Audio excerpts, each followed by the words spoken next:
Assalamualaikum warahmatullahi wabarakatuh. Nama saya Dian Permana dengan NIM 2002-051. Baiklah, pada kali ini saya akan menjelaskan tentang kegiatan public relation dan syarat menjadi praktisi public relation.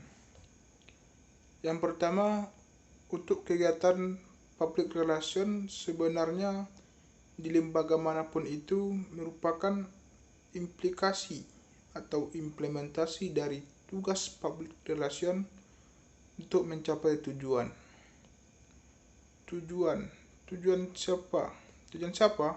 Yaitu tujuan lembaga atau tujuan organisasi demi menjalankannya fungsinya sebagai ujung tombak atau perantara dari lembaga terhadap publiknya dan perannya sebagai seorang juru bicaranya organisasi secara menyeluruh. Pada hakikatnya, public relation atau petugas atau praktisi ini adalah mereka yang memiliki kegiatan dalam konteks komunikasi atau bagaimana mereka bisa mengkomunikasikan semua hal, kebijakan, atau segala sesuatu yang dimiliki dan memang seharusnya dipublikasikan dan diketahui publiknya lembaga dengan berbagai macam simbol yang barangkali bisa dimanfaatkan melalui komunikasi.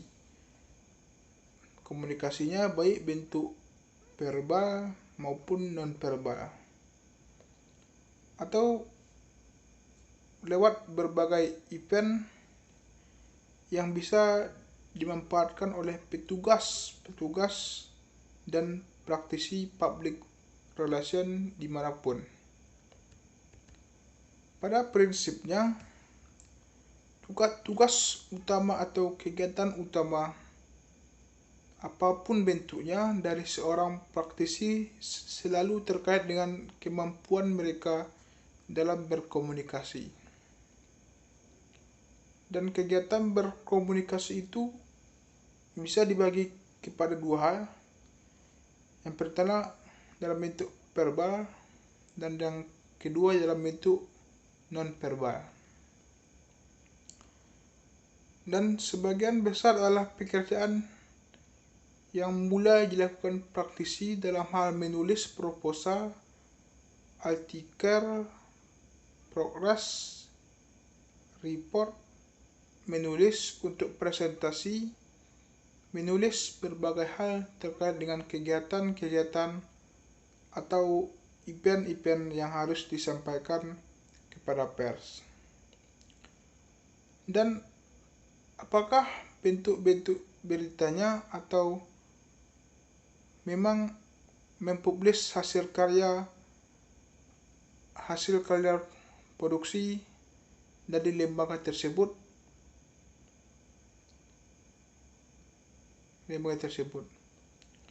Sedangkan perbalisan, kalau tadi itu tulisan, yang lisannya adalah dalam bentuk verbalnya adalah jumpa pers,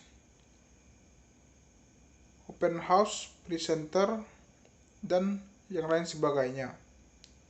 Dan secara umum itu selalu dimanfaatkan publik atau praktisi public relation dimanapun mereka.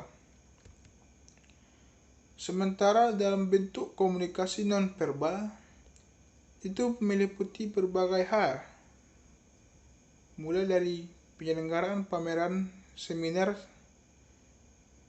special event, riset apakah di dalam lembaga atau di luar lembaga, tempat umum ada atau memang dipilih secara khusus tempatnya atau dipilih secara khusus dengan publik khusus dari lembaga atau perusahaan yang dimaksud. Menurut Ruslan, activity dari praktisi PR ada 3 hal. Yang pertama adalah sebagai komunikator. Seorang praktisi public relation seharusnya bisa berkomunikasi atau memiliki komunikasi yang handal, baik secara langsung maupun tidak langsung. Berkaitan dengan publik yang dimaksud adalah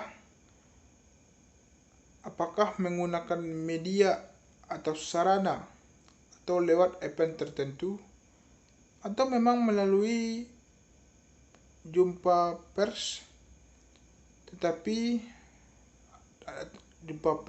dewan pers. Tetapi pada prinsipnya mereka memanfaatkan kemampuan komunikasi public relation itu sendiri.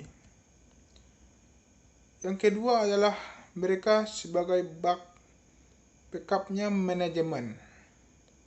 Ini bisa dimaknai dengan public relation, seorang public relation lembaga harus mensupport segala atau berbagai aktivitas yang dimiliki oleh lembaga seperti manajemen, promosi, dan marketing. Dan yang paling penting adalah bahwa seorang public relation harus menciptakan image positif bagi lembaganya. Image.